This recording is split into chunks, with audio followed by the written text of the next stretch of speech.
जय मसीह की हमारे 21 दिनों की आत्मिक और शारीरिक चंगाई यात्रा के 14वें दिन में आपका बहुत बहुत स्वागत है। मैं परमेश्वर का लाख लाख धन्यवाद करता हूं कि उसकी दया से आज हमने इस यात्रा का दूसरा हफ्ता भी सफलतापूर्वक पूरा कर लिया है। पिछले 7 दिनों में प्रभु यीशु ने हमारे शरीर को छुआ है।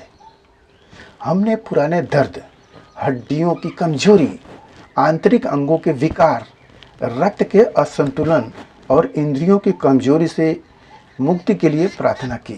मुझे विश्वास है कि बहुत से भाई बहनों ने अपने शरीर में अद्भुत बदलाव और चंगाई को महसूस किया है। आज का हमारा विषय इस सप्ताह का सबसे शक्तिशाली निचोड़ है। पूरे शरीर की कमजोरी, पुरानी थकान से मुक्ति और नई शारीरिक ऊर्जा पाने के लिए महाप्रार्थना। आज बहुत से लोग कहते हैं, पास्टर जी हमारे शरीर में कोई बड़ी बीमारी नहीं है, फिर भी शरीर हमेशा थका थका रहता है। सुबह उठने का मन नहीं करता, हाथ पैरों में ताकत महसूस नहीं होती, हमेशा सुस्ती छाई रहती है। मेरे प्रियो, आज परमेश्वर का पवित्र आत्मा आपके पूरे शरीर की कोशिकाओं को छूकर आपको एक अलौकिक दिव्य ऊर्जा से भरने जा रहा है। आज का यह भाग आपके जीवन से सुस्ती और कमजोरी के हर जुए को हमेशा के लिए तोड़ देगा। कहानी थका हुआ बाज और तूफान की सवारी। प्रार्थना में जाने से पहले आइए आपके भीतर की एक ताकत को जगाने वाली एक बहुत ही सुंदर कहानी सुनते हैं। एक बहुत बड़ा शक्तिशाली बाज पक्षी था। वह सालों से आसमान का राजा था, लेकिन धीरे धीरे समय बीतने के साथ वह लगातार शिकार करने और उड़ने की वजह से बहुत थक गया था। उसके पंख भारी हो चुके थे, उसकी ऊर्जा खत्म हो चुकी थी। वह एक ऊंची चट्टान पर बैठ गया और सोचने लगा कि अब शायद वह कभी ऊंची उड़ान नहीं भर पाएगा। तभी आसमान में एक भयानक तूफान आया। काले बादल छा गए और तेज हवाएं चलने लगी। बाकी सभी छोटे पक्षी डरकर अपनी जान बचाने के लिए घोंसलों में छिप गए। थके हुए बाज के पास भी 2 रास्ते थे, या तो वह वहीं बैठकर हार मान ले या अपनी पंखों को फैलाए।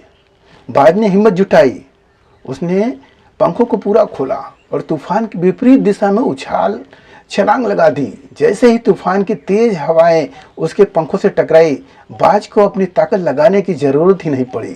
उस तूफान की ऊर्जा ने बाज को इतनी तेजी से ऊपर उठाया कि वह बादलों के ऊपर पहुंच गया, जहां बिल्कुल शांति थी और तेज धूप थी।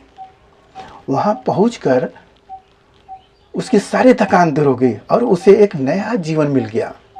कहानी की सीख। कई बार हमारे जीवन की परिस्थितियां, काम और बोझ और बीमारियां हमें थका देती है। हमें लगता है कि हमारे भीतर अब कोई ताकत नहीं बची। लेकिन जब हम अपनी थकावट में परमेश्वर के पवित्र आत्मा की हवाओं के सामने अपने विश्वास के पंख फैलाते हैं, तो उसकी दिव्य सामर्थ्य हमें हमारी कमजोरी से बहुत ऊपर उठा देती है। आज परमेश्वर का आत्मा आपको वही नई ताकत देने जा रहा है। बाइबल का उदाहरण। जब थके हुए एलिया को मिली स्वर्गीय ऊर्जा। बाइबल में पहला राजा अध्याय 19 में शारीरिक और मानसिक थकावट का सबसे महान और वास्तविक उदाहरण मिलता है। भविष्यवक्ता एलिया परमेश्वर का एक बहुत बड़ा सामर्थी दास था। उसने कर्मेल पर्वत पर एक बहुत बड़ी आत्मिक विजय पाई थी, लेकिन उसके तुरंत बाद रानी इजबेल की धमकी के कारण वह डर गया और अपनी जान बचाने के लिए रेगिस्तान की ओर भागा। एलिया लगातार चलने के कारण शारीरिक रूप से पूरी तरह टूट चुका था। वह इतना थक गया था कि एक झाड़ी के नीचे बैठ गया और परमेश्वर से अपनी मृत्यु मांग करने लगा। उसने कहा, हे यहोवा, अब बहुत हो चुका, मेरा प्राण ले ले। वह वहीं थक कर सो गया। सोचिए, परमेश्वर का इतना बड़ा भविष्यवक्ता पूरी तरह ऊर्जा से खाली हो चुका था, लेकिन हमारा परमेश्वर कितना दयालु है। जब एलिया सो रहा था तो परमेश्वर ने उसे डांटा नहीं, बल्कि एक स्वर्गदूत को भेजा। स्वर्गदूत ने एलिया को छुआ और जगाकर कहा, उठ और खा। एलिया ने देखा कि उसके सिरहाने पत्थर पर पकी हुई एक रोटी और एक सुराही पानी रखा था। उसने खाया और पिया और फिर से सो गया। स्वर्गदूत ने दूसरी बार आकर उसे फिर छुआ और कहा, उठ और खा, क्योंकि तुझे बहुत लंबी यात्रा करनी है। बाइबल कहती है कि उसे उसी भोजन से पाई हुई ऊर्जा और ताकत के बल पर एलिय्याह 40 दिन और 40 रात लगातार चलता रहा और परमेश्वर के पर्वत होरेब तक पहुंच गया। सोचिए, केवल एक समय के स्वर्गीय भोजन ने एलिय्याह के शरीर को 40 दिनों की अलौकिक ऊर्जा से भर दिया। मेरे प्रियो, आज वही परमेश्वर का आत्मा आपको छूने जा रहा है, ताकि आगे की जीवन यात्रा के लिए आप कभी न थके और न ही कभी कमजोर पड़े। गहरा आत्मिक संदेश और वचन। परमेश्वर का वचन हमारी कमजोरी को बदलने का सबसे बड़ा जरिया है। यशायाह 40 का अध्याय में 29-31 में हमारे लिए एक बहुत ही खूबसूरत वादा लिखा है। वह थके हुए को बल देता है और शक्तिहीन को अत्यधिक सामर्थ्य प्रदान करता है। लड़के तो थकते हैं, श्रमित होते हैं और तरुण ठोकर खाकर गिरते हैं, परंतु जो यहोवा की बाट जोते हैं वे नया बल प्राप्त करते जाएंगे। वे उकाब की नाई पंखों पर उड़ेंगे, वे दौड़ेंगे और थकित न होंगे, चलेंगे और श्रमित न होंगे। हालेलुया! कितना सामर्थ्य वादा। जब हम परमेश्वर की उपस्थिति में बैठते हैं तो हमारा बल नया हो जाता है। उकाब की तरह हमारी जवानी नई हो जाती है। वही भजन संहिता 103:5 कहता है, वही तेरे लालसाओं को उत्तम पदार्थों से तृप्त करता है, जिससे तेरी जवानी उकाब की नई हो जाती है। आज आपको किसी भी तरह की शारीरिक लाचारी में जीने की जरूरत नहीं है, क्योंकि यीशु आपके शरीर को एक नई ताकत देने का वादा करता है। कमजोरी और थकान को मिटाने वाली महाप्रार्थना। आइए इसमें पूरे ब्रह्मांड के रचयिता के सामने अपने दोनों हाथों को उठाएं, अपनी आंखें बंद करें और महसूस करें कि जिस परमेश्वर ने एलिय्याह को छुआ था, वही जीवित यीशु मसीह इस समय आपके सामने खड़ा है। अपने मुंह को खोलकर पवित्र आत्मा का स्वागत करें और मेरे साथ इस महाप्रार्थना में जुड़े। प्रार्थना। सर्वशक्तिमान, सनातन और महिमामय स्वर्गीय पिता परमेश्वर, हम इस समय प्रभु यीशु मसीह के अति पवित्र सामर्थ्य और जीवित नाम से आपके अनुग्रह के सिंहासन के सामने आते हैं।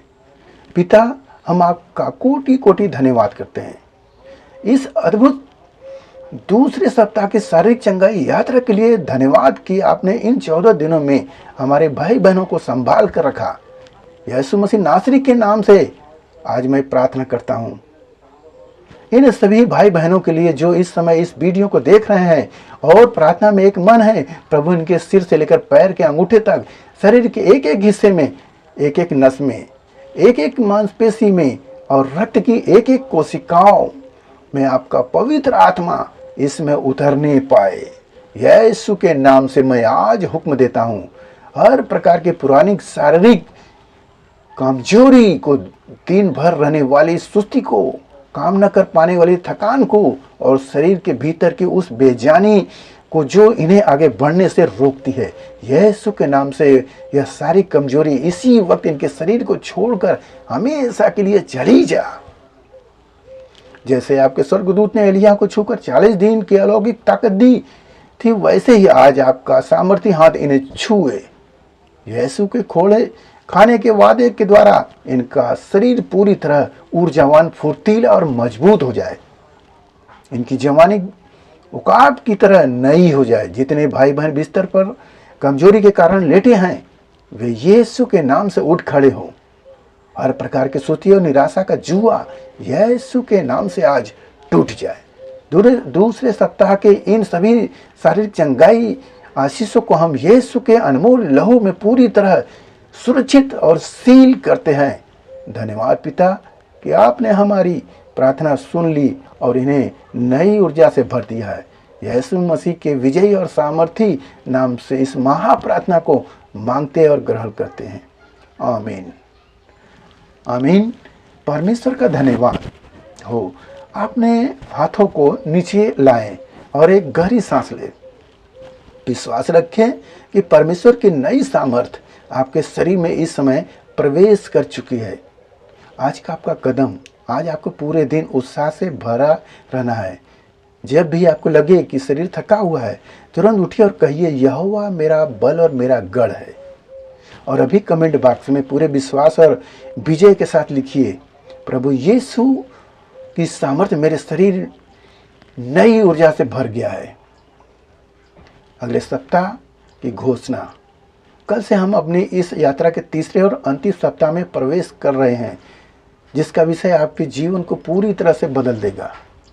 तीसरे हफ्ते का हमारा ध्यान होगा पारिवारिक शांति, दुष्ट आत्माओं के बंधनों से मुक्ति और आर्थिक आशीषें। कल डे 15 का विषय होगा घर के कलह, क्लेश, अशांति और पारिवारिक बंधनों से मुक्ति की प्रार्थना। यदि आपके घर में सुख शांति नहीं है तो कल का भाग आपके परिवार के लिए एक नई सुबह लेकर आएगा। इस वीडियो को अपने दोस्तों और परिवार के साथ जरूर शेयर करें ताकि वे भी इस आशीष का हिस्सा बने। अगर चैनल पर नए हैं तो सब्सक्राइब जरूर करें। परमेश्वर आपको उत्तम स्वास्थ्य और नई ताकत दे। God bless you. शालोम। सबको जय मसीह।